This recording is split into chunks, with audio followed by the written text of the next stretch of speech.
ಇತಿಹಾಸದ ಪುಟಗಳನ್ನು ತಿರುವಿ ಹಾಕಿದಾಗ ಕೆಲವು ಕಥೆಗಳು ಕೇವಲ ಯುದ್ಧದ ಸೋಲು ಗೆಲುವಿನ ಲೆಕ್ಕಾಚಾರಗಳಲ್ಲ. ಅವು ಒಂದು ನಾಡಿನ ಉಸಿರು, ಸ್ವಾಭಿಮಾನದ ಸಂಕೇತ, ಪರಾಕ್ರಮದ ಅಸ್ತಿತ್ವ. ಅಂತಹದ್ದೇ ಮೈನವಿರೇಳಿಸುವ ವೀರಗಾಥೆಯೊಂದು ನಮ್ಮ ಕನ್ನಡ ಮಣ್ಣಿನಲ್ಲಿದೆ. ಸಮಯ ಕ್ರಿಸ್ತಶಕ 7ನೇ ಶತಮಾನ.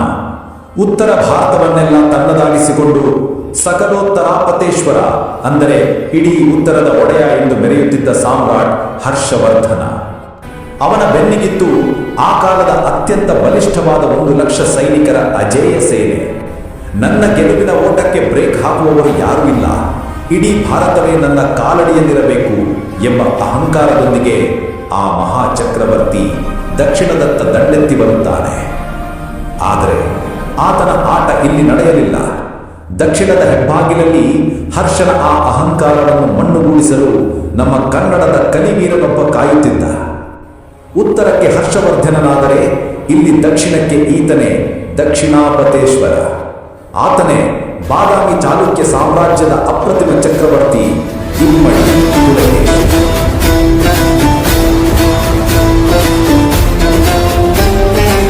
ಒಂದು ಕಡೆ ಲಕ್ಷಾಂತರ ಸೈನಿಕರ ಬೃಹತ್ ಸೇನೆ, ಅದರ ಮುಂದೆ ನಮ್ಮ ಕನ್ನಡಿಗರು ಗೆಲ್ಲೋಕೆ ಸಾಧ್ಯವಿತ್ತ? ಹರ್ಷನ ಅಶ್ವದಳದ ಆ ರಭಸಕ್ಕೆ ಪುಲಕೇಶಿಯ ಸೈನ್ಯ ಕೊಚ್ಚಿ ಹೋಗಲ್ವಾ? ಇಡೀ ಉತ್ತರ ಭಾರತವೇ ಹರ್ಷನ ಮುಂದೆ ಮಂಡಿಯೂರಿ ಕೂತಾಗ ದಕ್ಷಿಣದ ಈ ರಾಜ ಅವನನ್ನು ಹಿಮ್ಮೆಟ್ಟಿಸಿದ್ದು ಹೇಗೆ? ಈ ಎಲ್ಲ ಪ್ರಶ್ನೆಗಳಿಗೆ ಒಂದೇ ಉತ್ತರ, ಅದೇ ಪುಲಕೇಶಿಯ ಅಪ್ರತಿಮ ಯುದ್ಧ ತಂತ್ರ. ನರ್ಮದಾ ನದಿಯ ದಡದಲ್ಲಿ ಅಂದು ನಮ್ಮ ಕನ್ನಡಿಗರು ಹೆಣೆದ ಆ ಒಂದು ರಣತಂತ್ರ ಇಡೀ ಉತ್ತರ ಭಾರತವನ್ನೇ ನಡುಗಿಸಿತ್ತು. ಅಷ್ಟೇ ಅಲ್ಲ, ಭಾರತದ ಇತಿಹಾಸದ ಗತಿಯನ್ನೇ ಬದಲಾಯಿಸಿತ್ತು.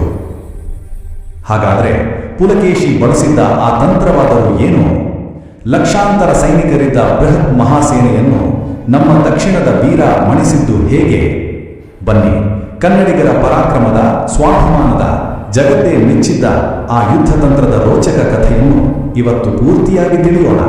ಈ ಯುದ್ಧದ ತೀವ್ರತೆ ನಿಮಗೆ ಅರ್ಥವಾಗಬೇಕೆಂದರೆ ನಾವು ಮೊದಲು ಶತ್ರುವಿನ ತಾಕತ್ತನ್ನು ಅರಿಯಬೇಕು.